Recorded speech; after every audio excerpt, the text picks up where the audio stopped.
Hello dear, welcome करता हूं जितने भी हमारे जीएनएम फर्स्ट ईयर के स्टूडेंट हैं उनको आज कम्युनिटी हेल्थ नर्सिंग फर्स्ट और फंडामेंटल ऑफ नर्सिंग के इस वीडियो में, जो कि वीडियो नंबर आपका 10वां है, यह दोनों सब्जेक्ट चाहे वो कम्युनिटी हेल्थ हो या फंडामेंटल हो, दोनों के लिए यह 10वां जो है वीडियो होने वाला है। क्योंकि हम दोनों से एक एक प्रश्न को यहाँ पे शामिल किए हैं। ठीक है, तो आज हम आपको कम्युनिटी हेल्थ में बताएंगे यूनिट नंबर 4 से, और फंडामेंटल में यूनिट नंबर 2 से हम क्वेश्चंस को बताएंगे।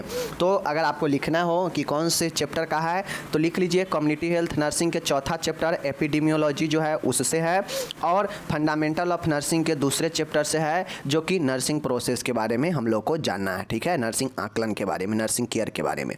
तो इस प्रकार से आप लोग को मैं दोनों सब्जेक्ट से एक एक प्रश्न लेकर आया हूँ, और इसलिए लेकर आया हूँ क्योंकि इससे पहले मैं चारों सब्जेक्ट का एक एक का वीडियो ला चुका हूँ इस सप्ताह में।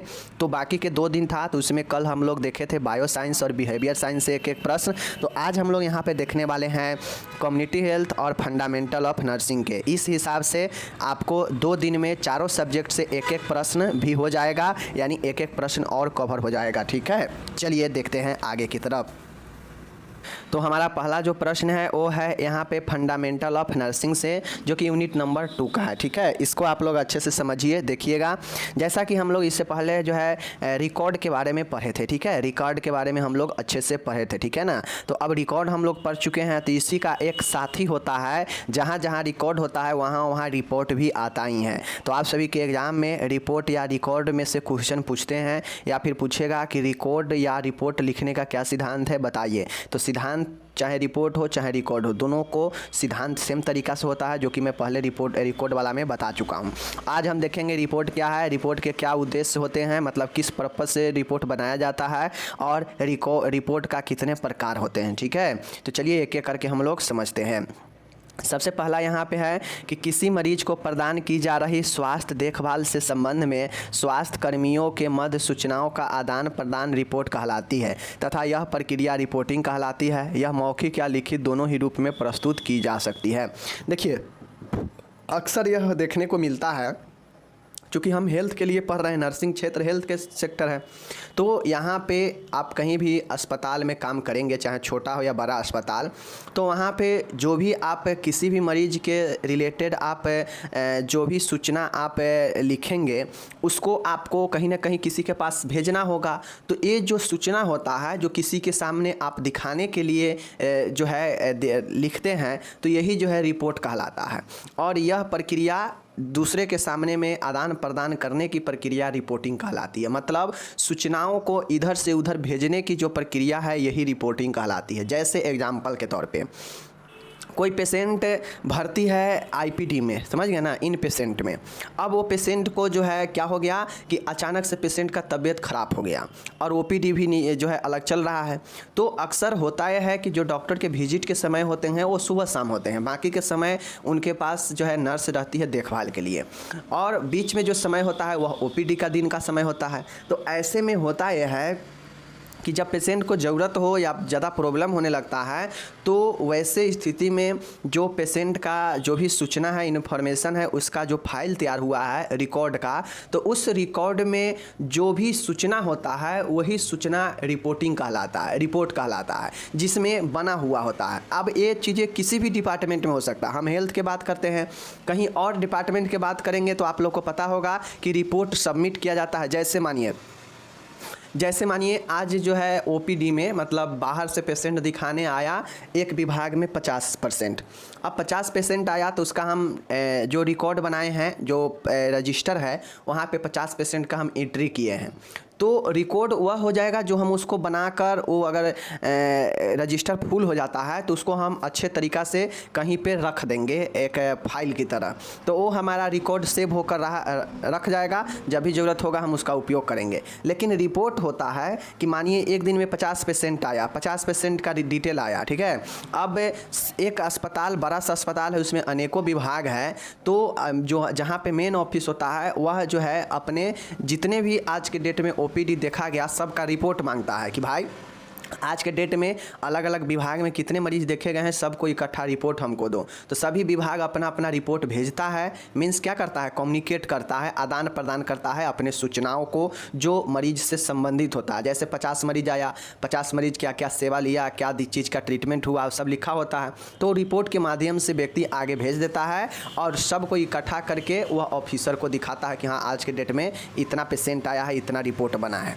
तो यही सूचना होता है। रिपोर्ट एक प्रकार के सूचना के तरह होता है जो क्या होता है कि मरीजों से रिलेटेड होता है, और मरीज से रिलेटेड जो होता है तो यह एक से दूसरे कर्मचारी के बीच में, नर्स हो या अन्य सदस्यों के बीच जो स्वास्थ्य कर्मी हो उनके बीच में इस सूचनाओं को जो है आदान प्रदान ही रिपोर्ट कहलाता है। ठीक है, जैसे किसी पेशेंट का डिटेल जो है नर्स डॉक्टर के पास भेजती है किसी 4th ग्रेड कर्मचारी के थ्रू, तो वो जो सूचना भेजती है वही क्या होता है, रिपोर्ट होता है। समझ गए चीज़ को। और रिकॉर्ड क्या होता है, तो रिकॉर्ड एक आंकड़ा होता है जो किसी न किसी फाइल में तैयार करके रखा जाता है, जिसका इस्तेमाल बरसों बाद भी किया जा सकता है। ठीक है, लेकिन रिपोर्ट जो होता है वह डेली बाय डेली रिपोर्ट जो है बनते रहता है। ठीक है, और ये सारे रिपोर्ट एक तरीक़ा से कह सकते हैं कि सारे रिपोर्ट का कलेक्शन एक रिकॉर्ड होता है। समझ रहे चीज़ को। चलिए, अब यहाँ पे यह जो रिपोर्ट होता है और इन्हीं सब चीज़ों को जो प्रक्रिया होता है रिपोर्टिंग कहलाता है। ठीक है, रिपोर्ट के सारे प्रक्रिया ही रिपोर्टिंग कहलाता है। अब यहाँ पे इंग्लिश दिया गया है, इंग्लिश में देखिएगा। बाकी देखिए, यह मौखिक या लिखित दोनों ही रूप में प्रस्तुत किया जा सकता है। अब किसी भी मरीज का जो रिपोर्ट होता है, जो उससे रिलेटेड जो भी सूचना है, डॉक्टर के सामने या मौखिक रूप से आप भेज सकते हैं या रिटेन रूप में, दोनों रूप में जो है प्रेजेंट कर सकते हैं, प्रस्तुत कर सकते हैं। या नर्स चाहेगी तो सीधा जाएगी, बताएगी डॉक्टर को कि हेलो सर, आज इतने नंबर बेड का पेशेंट का ये हालात है, पहले से बिगड़ गया है। ठीक है, तो डॉक्टर उसको आकर देखेंगे। या एक ऐसा होगा जो उसके पुर्जा के साथ में, उसके सारे डिटेल के साथ में जो है पेशेंट को भेजा जाता है डॉक्टर के साथ में, तो लिखा हुआ रहता है उस पर सब चीज़। तो यही कहता है रिपोर्ट लिखित या मौखिक दोनों रूप में प्रस्तुत किया जा सकता है। ठीक है, चीज़ों को समझ गए, कोई दिक्कत नहीं। अब यहाँ पे देखिए, ये रिपोर्ट का क्या उद्देश्य होता है। मतलब ये रिपोर्ट मतलब ये सूचनाओं को एक से दूसरे स्टाफ के बीच में आदान प्रदान करने का, जैसे नर्स से डॉक्टर, डॉक्टर से ऊपरी ऑफिसर, ठीक है, तमाम तरीके के स्टाफों के बीच में जो आदान प्रदान किया जाता है, इसका क्या उद्देश्य होता है। ठीक है, चलिए तो चलिए, ये जो रिपोर्ट लेखन है इसके निम्नलिखित उद्देश्य होते हैं। मतलब रिपोर्ट लिखने का अनगिनत उद्देश्य हो सकते हैं। चलिए देखते हैं।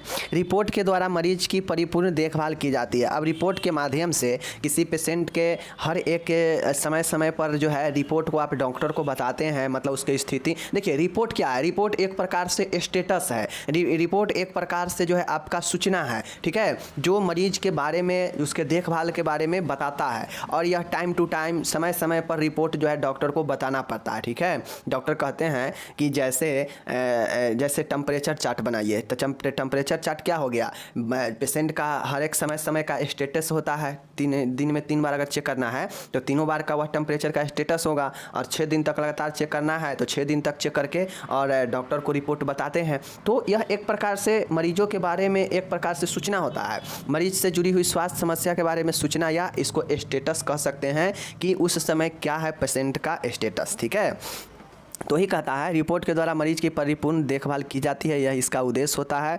नेक्स्ट होता है कि रिपोर्ट के द्वारा मरीज की संपूर्ण जानकारी एक दूसरे को आसानी से दी जा सकती है। बिल्कुल सही है, रिपोर्ट के जरिए मरीज की संपूर्ण जानकारी एक दूसरे स्टाफ्स को आसानी से दिया जा सकता है। रिपोर्ट से हमें आपूर्ति तथा उपकरण से संबंधित समस्याओं की जानकारी मिलती है। रिपोर्ट करने से हमें यह भी मिलता है कि कितना हमारे पास जो है उपकरण है और कौन कौन से उपकरण के जो है दिक्कत है, मतलब इक्विपमेंट में, इससे भी पता चलता है। चूँकि रिपोर्ट में कितना आपके पास रिसोर्सेज है, ये सारा के सारा जो है इस सब का रिपोर्ट बनता है। ठीक है, नेक्स्ट है रिपोर्ट के द्वारा किसी भी प्रकार की गलती होने की संभावना कम हो जाती है। अब रिपोर्ट के माध्यम से मान गए पेशेंट को कोई कॉम्प्लिकेशन हुआ, जटिलता आया, तो तुरंत डॉक्टर को सूचित करेंगे। तो इससे होता है कि इससे ज़्यादा से ज़्यादा गलती होने की संभावना कम हो जाती है। रिपोर्ट स्वास्थ्य टीम के बीच संप्रेषण का एक महत्वपूर्ण साधन है। रिपोर्ट जो होता है यह अन्य स्वास्थ्य टीमों सदस्यों के बीच जो है एक सूचनाओं को भेजने का, आदान प्रदान करने का एक महत्वपूर्ण साधन है। रिपोर्ट से हमें यह पता चलता है कि कौन सी प्रक्रिया सही है और कौन सी गलत है। अब रिपोर्ट हमें यह भी बताता है कि कौन सी काम हम गलत तरीके से कर रहे हैं और कौन सी काम हम सही तरीके से कर रहे हैं। ठीक है, रिपोर्ट के द्वारा जो है दवाइयाँ या उपचार के दोहराव को रोका जा सकता है।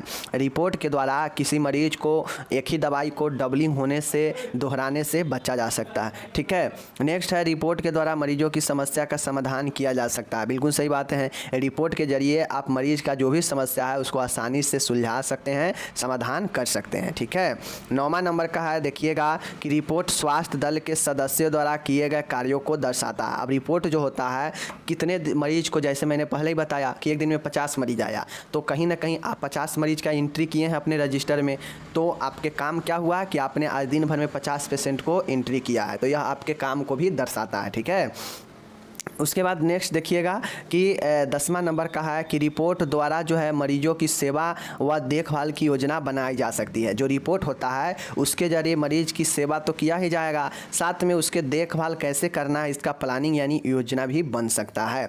तो इस प्रकार से यह उद्देश्य हो गया किसका, रिपोर्ट का ऑब्जेक्टिव्स या इसको पर्पज जो भी कीजिए कि आखिर रिपोर्ट का क्या जो है काम है, ये आपको उद्देश्य के माध्यम से बता दिया गया है। यहाँ पे इंग्लिश दिया गया है, आप लोग इंग्लिश वाले इसको अच्छे से PDF पढ़ लीजिएगा, पता चल जाएगा। ठीक है, चलिए बाकी अब हम चलते हैं रिपोर्ट के प्रकार की तरफ। अब हम लोग यहाँ पे देखते हैं कि रिपोर्ट के क्या प्रकार होता है। ठीक है, तो रिपोर्ट के प्रकार हम लोग को बताना है। देखिए, रिपोर्ट के बहुतों तरीके से आप रिपोर्ट को प्रस्तुत कर सकते हैं, अलग अलग प्रकार हो सकते हैं, बट कुछ महत्वपूर्ण प्रकार है जिसको चलिए हम लोग यहाँ पे देख लेते हैं। देखिए, तरीका पूछेगा, बे पूछेगा तो हम लोग जानते हैं कि रिपोर्ट प्रस्तुत करने का 2 ही तरीका है, एक तो रिटेन माध्यम से, लिखने वाला विधि से, और एक ओरल मतलब सीधे कह देना, ये ओरली हो जाता है। तो ये 2 तरीके से हम जो है रिपोर्ट को प्रस्तुत कर सकते हैं। ठीक है, अब प्रकार में देख लीजिए, तो पहला है रिटेन रिपोर्ट। रिटेन रिपोर्ट वही है कि यह स्वास्थ्य दल के सदस्यों के बीच दी जाती है तथा उच्च अधिकारियों को भी भेजी जाती है, जैसे स्टाफ नर्स से हेड नर्स से नर्सिंग अधीक्षक, और नाइट रिपोर्ट आदि। जैसे नाइट शिफ्ट चलता है, डे शिफ्ट चलता है, इवनिंग शिफ्ट चलता है, 3 शिफ्ट चलता है हॉस्पिटल में।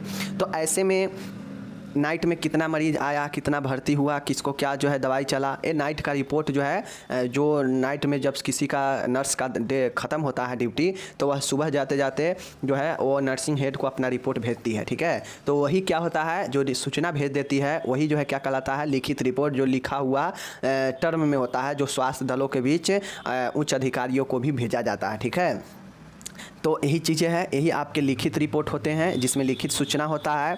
दूसरा है मौखिक रिपोर्ट। मौखिक रिपोर्ट का मतलब होता है कि ओरल रिपोर्ट। ओरल रिपोर्ट मतलब यह मौखिक रूप से दिया जाता है रिपोर्ट। यह रिपोर्ट नर्स द्वारा डॉक्टर व उच्च अधिकारियों को वार्ड में राउंड के समय दी जाती है। जैसे रोगी की रिपोर्ट, जैसे वार्ड में डॉक्टर सुबह शाम विजिट करने आते हैं, देखने आते हैं। ठीक है, तो उस समय जो है मरीजों के बारे में डॉक्टर को सिर्फ ओरली मतलब मुंह से द्वारा कहना ही जो है मौखिक रिपोर्ट कहलाता है, जो नर्स के द्वारा डॉक्टर को वार्ड के विजिट करते समय बताया जाता है। और यह जो मुंह के द्वारा बताया जाएगा, जो कह के बताया जाएगा, वही ओरल मतलब मौखिक रूप से रिपोर्ट हो जाता है। ठीक है, तो जो भी डॉक्टर के जो भी नर्स के जो है डॉक्टर पेशेंट के बारे में डॉक्टर को बताती है बाई ओरल, वही मौखिक रिपोर्ट होता है। ठीक है, तीसरा है टेलीफोनिक रिपोर्ट। अब आप लोग को पता है कि रिपोर्ट अगर हमें मान गए कहीं, जैसे एक अस्पताल में 4 बिल्डिंग है अलग अलग, अब पहले वाले बिल्डिंग से सूचना जो है सबसे लास्ट वाले बिल्डिंग को देना है,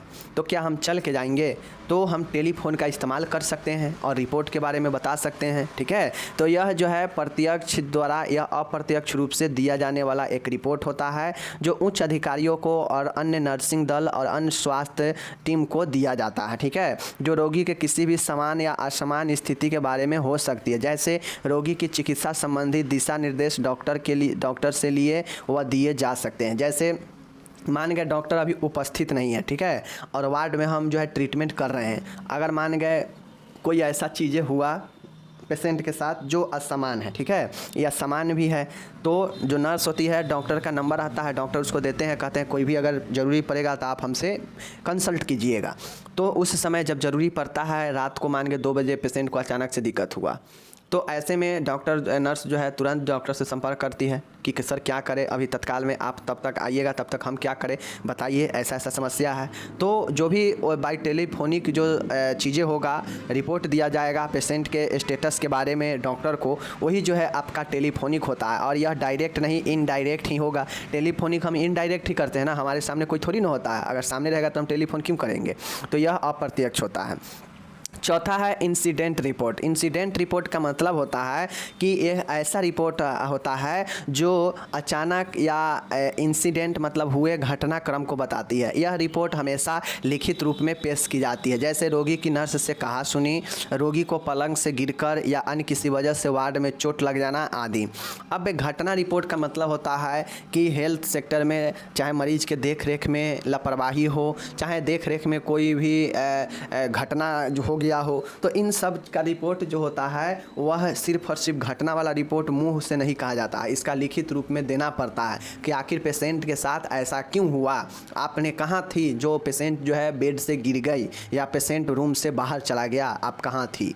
तो इसका रिपोर्ट जो है देना पड़ता है। तो यह रिपोर्ट हमेशा जो है क्या होता है, जो भी घटना वाला रिपोर्ट होता है यह ओरली नहीं दे सकते हैं, हमेशा रिटन में ही देते हैं, ठीक है। तो यह जो है घटना रिपोर्ट इंसिडेंट रिपोर्ट होता है, ठीक है। पाँचवा में है ट्रांसफ़र रिपोर्ट। ट्रांसफ़र रिपोर्ट का मतलब होता है कि इसके अंतर्गत रोगी को दूसरे यूनिट या वार्ड में भेजना और दूसरी नर्स द्वारा उसे यूनिट या वार्ड में प्राप्त करना शामिल है। यह रिपोर्ट फ़ोन द्वारा या किसी व्यक्ति द्वारा दी जाती है। जैसे मान गए कोई ENT का पेशेंट है, ठीक है, ENT का पेशेंट है, लेकिन उसको अचानक से वोमिटिंग होने लगा, तो वह केस बन गया क्या चीज़ का, मेडिसिन का। तो अब मान गए उसे अब ज़्यादा दिक्कत तो वोमिटिंग से होने लगा, जो पहले से ENT विभाग में अगर वह शिफ्ट है, तो ऐसे में जो नर्स ENT वाली होगी वो क्या करेगी कि वह मेडिसिन से संपर्क करेगी और पेशेंट के बारे में सब डिटेल बताएगी, और यही जो डिटेल बताएगी बाई टेलीफोनिक, यह क्या हो जाएगा, रिपोर्ट देना हो जाएगा। अब ये बताएगी तो कहेगी कि हम भेज रहे हैं, यहाँ से ट्रांसफ़र कर रहे हैं, आप इसको रिसीव कर लीजिएगा। और जब वो भेजती है, चूँकि वो बाई टेलीफोनिक बताई हुई है, तो वहाँ पे जाती है जो मेडिसिन विभाग में नर्स है उसके पास, तो वो रिसीव कर लेती है।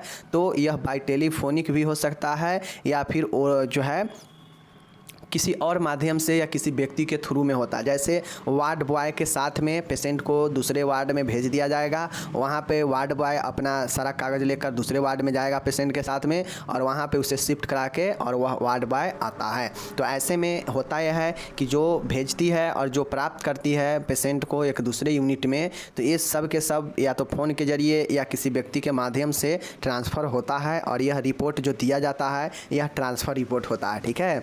तो पाँचवा हो गया। नेक्स्ट अब हम लोग यहाँ पे देखते हैं, छठा है मूल्यांकन report, evaluation report. Evaluation report का मतलब होता है कि यह रिपोर्ट छात्रों से संबंधित जानकारी भेजने हेतु तैयार की जाती है। जैसे हेड नर्स द्वारा नर्सिंग छात्रों की मानसिक मूल्यांकन रिपोर्ट स्कूल ऑफ नर्सिंग की प्राचार्य को प्रत्येक माह भेजी जाती है। इवैल्यूएशन रिपोर्ट या तो छात्र से रिलेटेड भी हो सकता है या कर्मचारी के कामों से रिलेटेड भी हो सकता है, मतलब आकलन, एक मूल्यांकन कि कैसा काम हुआ है, छात्र है तो उसका कैसा परफॉर्मेंस रहा है। तो इस सब जो रिपोर्ट होता है यह उच्च अधिकारियों को, उच्च जो है नर्सिंग है तो उच्च नर्सिंग अधिकारी को, स्वास्थ्य है तो स्वास्थ्य में उच्च अधिकारी को, ठीक है। तो इसी तरीके से यह रिपोर्ट जो है उच्च अधिकारियों को भेजा जाता है, जिससे उसके क्या होता है कि उसका मूल्यांकन का पता चलता है, ठीक है, उसके मेहनत का, उसके कामों का पता चलता है मूल्यांकन रिपोर्ट के जरिए, ठीक है।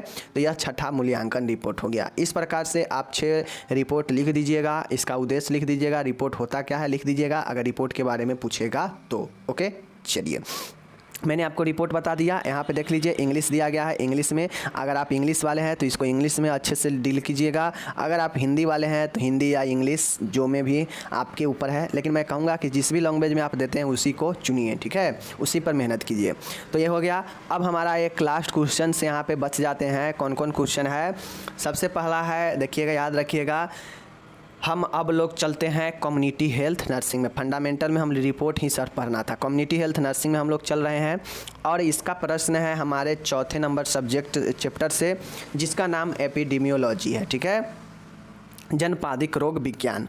अब इसका हमको एपिडेमियोलॉजी का यूज बताना है। आप लोग को मैं उद्देश्य बताया था, जब एपिडेमियोलॉजी पढ़ाए थे तो वहाँ पे उद्देश्य बताए थे, बट फिर से चल लीजिए, फिर से देख लेते हैं कि इसका क्या उद्देश्य पूछे या उपयोगिता पूछे, दोनों का बात वही होता है, या महत्व पूछ ले, बात वही है। ठीक है, तो एपिडेमियोलॉजी का महत्व, उपयोग या उद्देश्य कुछ भी पूछे, आपको मैं यहाँ पे 7 पॉइंटें बता रहा हूँ। इस 7 पॉइंटें को लिखना है और सब में 2-2 3-3 लाइनें अपने नॉलेज के हिसाब से लिखते जाना है, लेकिन सबसे महत्वपूर्ण ये 7 पॉइंटें ध्यान में जरूर रखना है। ओके, देखिए एपिडेमियोलॉजी के उपयोग निम्न है। मीन्स जो एपिडेमियोलॉजी होता है इसका उपयोग जो है निम्न है, मतलब नीचे दिया गया है। ठीक है, देखिए सबसे पहला जो उपयोग है वह है समुदाय के स्वास्थ्य स्तर का आकलन करना। अब हम लोग एपिडेमियोलॉजी में पढ़े थे कि इसमें सभी चीज़ों जो जनसंख्या के बीच में घटित होता है स्वास्थ्य के बारे में, उसका ही अध्ययन, उसका ही निपटारा जो है एपिडेमियोलॉजी कहलाता है। तो यहाँ पे सामुदायिक स्वास्थ्य का स्तर का आकलन करना भी एपिडेमियोलॉजी के द्वारा किया जा सकता है। नेक्स्ट है समुदाय में पाए जाने वाली बीमारी तथा इनके लक्षण में आने वाले परिवर्तन का भी अध्ययन एपिडेमियोलॉजी से किया जाता है। एपिडेमियोलॉजी का उपयोग ये है कि यह बीमारी और उसके लक्षण के परिवर्तन का भी अध्ययन करता है। ठीक है, नेक्स्ट है बीमारी होने के व्यक्तिगत जोखिम का अनुमान लगाना। अब एपिडेमियोलॉजी के तहत जो है व्यक्ति में कितना ज़्यादा मतलब जोखिम है, रिस्क है बीमारी होने के, उसके खुद के कारण से, इसका बारे में अनुमान पता लगाना।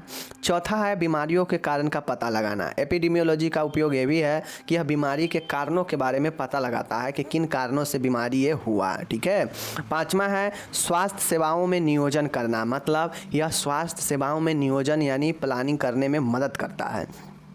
छठा है स्वास्थ्य सेवाओं का मूल्यांकन करना, यह एवेल्युएशन करने का भी बहुत बड़ा एक उपयोग होता है, किसका, एपिडेमियोलॉजी का। सातवां है बीमारियों के प्रकृति व इतिहास के बारे में जानकारी देता है। एपिडेमियोलॉजी बीमारी के नेचर और उसके हिस्ट्री के बारे में, इतिवृत्ति के बारे में बताता है।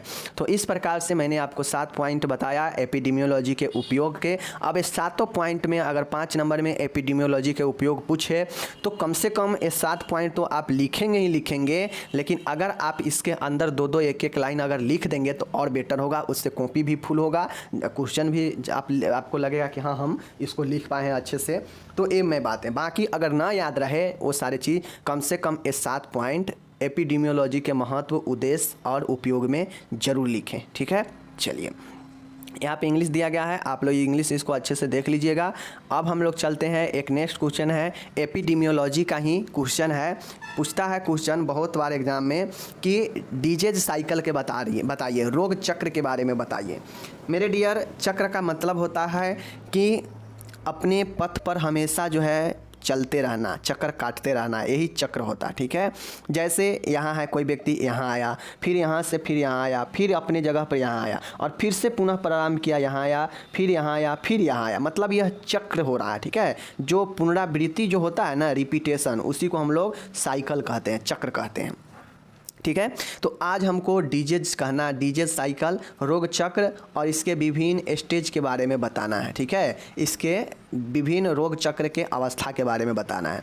चलिए सबसे पहले हम देखेंगे कि डिजीज साइकिल क्या होता है, रोग चक्र क्या होता है। मेरे डियर, संक्रामक रोगों कम्युनिकेबल डिजीज के दौरान कुछ अवस्थाएं पाई जाती है जो कि क्रमिक रूप से घटित होती है। देखिए, जब कोई व्यक्ति में कोई संक्रामक कम्युनिकेबल डिजीज होता है तो उस दौरान उसके शरीर में कोई अवस्था या स्टेज जरूर पाया जाता है जो एक स्टेप बाय स्टेप यानी क्रमिक रूप से घटित होते रहता है। ठीक है, नेक्स्ट देखिएगा यहाँ पे, रोगजनक कारक जो रोग उत्पन्न करता हो वो कारक शरीर में प्रवेश कर वृद्धि करते हैं एवं वहाँ उत्कों को क्षति पहुँचाते हैं। स्टेप बाय स्टेप कैसे चलता है कि जैसे जो सूक्ष्म जीव है जो रोग उत्पन्न करने वाला हो, यह कारक शरीर में प्रवेश करता है, शरीर में प्रवेश करने के बाद यह वृद्धि करता है, मतलब फैलता है, और जिस भी अंग को यह इफेक्टेड करता है तो वहाँ के मान गए ऊतक को क्या करता है, यह क्षतिग्रस्त करता है। ठीक है, तो इस प्रकार से इसका यही स्टेप चलता है। शरीर की प्रतिरक्षा क्षमता रोग कारक को नष्ट करने का प्रयास करती है। अगर यह प्रतिरक्षा पर्याप्त स्थिति में हो तो रोग कारक नष्ट हो जाते हैं एवं व्यक्ति पुनः स्वस्थ हो जाता है। अगर यह अपर्याप्त है तो रोगी में रोग के चिन्ह व लक्षण प्रकट होने लगते हैं एवं उचित उपचार की आवश्यकता होती है। मेरे डियर, आप लोग को पता होना चाहिए कि कोई भी संक्रामक रोग हमारे शरीर में प्रवेश करता है तो हमारे शरीर में एक विशेष प्रकार के इम्यूनिटी होता है, प्रतिरक्षा क्षमता, इम्यूनिटी सिस्टम होता है, जो शरीर में प्रवेश करने वाले रोग कारक सूक्ष्म जीवों को नष्ट करने का प्रयास करता है। अगर हमारा शरीर का इम्यूनिटी सिस्टम पर्याप्त होता है उस रोग कारक सूक्ष्म जीवों को नष्ट करने के लिए, तो उस संक्रमण को वहीं पे दाब देता है, ख़त्म कर देता है, नष्ट कर देता है। लेकिन हमारा शरीर अगर अपर्याप्त हो जाता है, हमारा इम्यूनिटी सिस्टम कमज़ोर रहता है और उस रोग कारक सूक्ष्म जीव को नष्ट करने में अपर्याप्त होती है, तो इस कारण से उस रोगी में रोग के चिन्ह व लक्षण प्रकट होने लगते हैं और इस स्थिति में व्यक्ति को उपचार की आवश्यकता हो जाती है। यही आपका क्या होता है, साइकिल, डिजीज साइकिल होता है। ठीक है, तो आप लोग क्या समझे कि डिजीज साइकिल एक प्रक्रिया है, एक अवस्था है जो क्या होता है, क्रमिक रूप से घटित होता है। जैसे हमारे शरीर में सूक्ष्म जीव रोग उत्पन्न करने वाला प्रवेश किया, प्रवेश करने के बाद जो है फैला, वृद्धि किया, वृद्धि करने के बाद वह जो है उस जगह के ऊतक को क्षतिग्रस्त करता है। ठीक है, मीन्स संक्रमित करने के बाद क्षतिग्रस्त नहीं होता है। अब ये कब होता है, तो जब हमारे शरीर की जो प्रतिरक्षा क्षमता होता है वह कमज़ोर हो जाएगा तो हमारे शरीर में संक्रमण रोग हो जाते हैं, कम्युनिकेबल डिजीज होते हैं।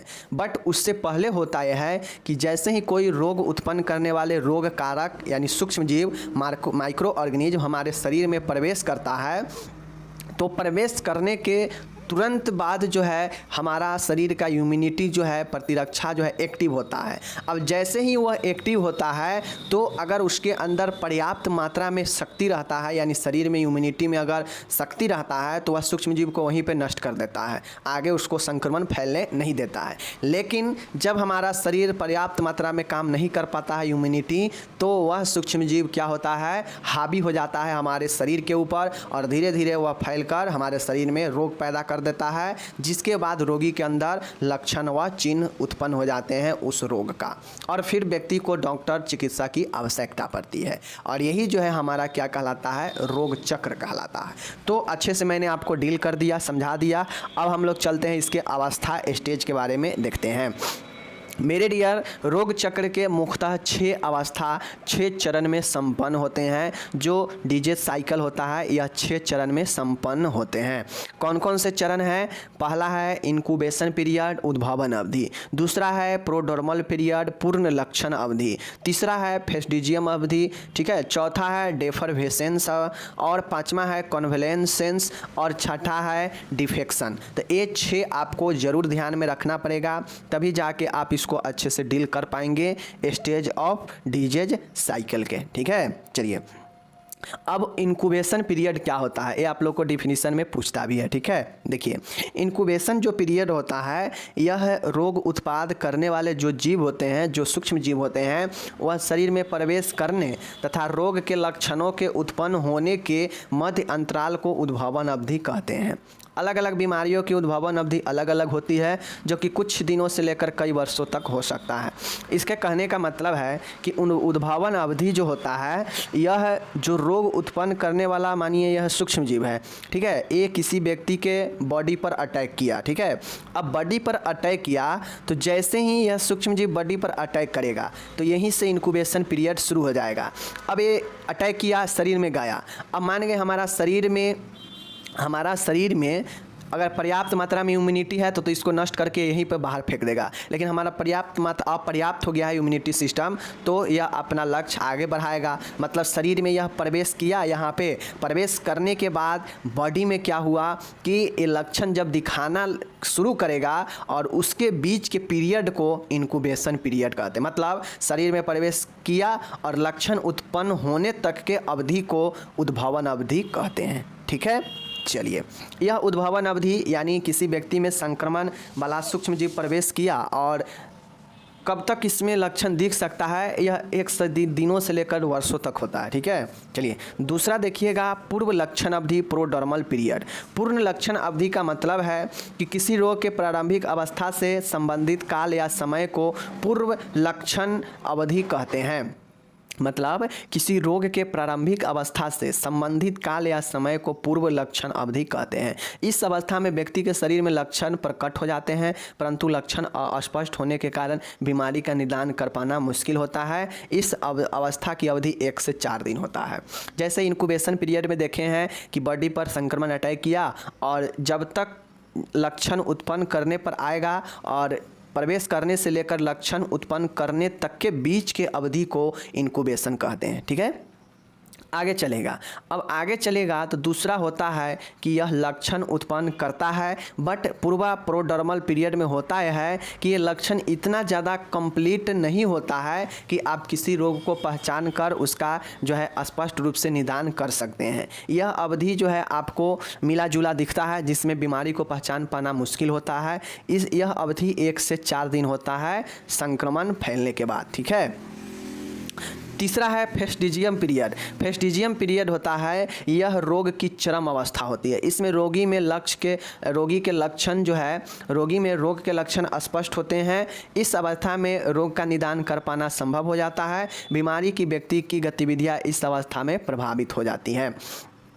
मेरे डियर, तीसरा जो है फेस्टिजियम पीरियड, यह एक ऐसा पीरियड है जहाँ पे अगर किसी को टीबी है तो टीबी का लक्षण, किसी को अगर अस्थमा है तो अस्थमा का लक्षण, किसी को चेचक है तो चेचक का लक्षण, मतलब जो भी बीमारी हो, जो भी संक्रमण हो, उसका कंप्लीट लक्षण जो है फेस्टिजियम में दिख जाता है, जिसके बाद पहचान कर इलाज कर पाना बहुत आसान हो जाता है। ठीक है, और इस कंडीशन में जब व्यक्ति में पूर्ण लक्षण किसी बीमारी का दिख जाता है तो फिर उस व्यक्ति का एक्टिविटी गतिविधि भी धीरे धीरे प्रभावित होने लगता है।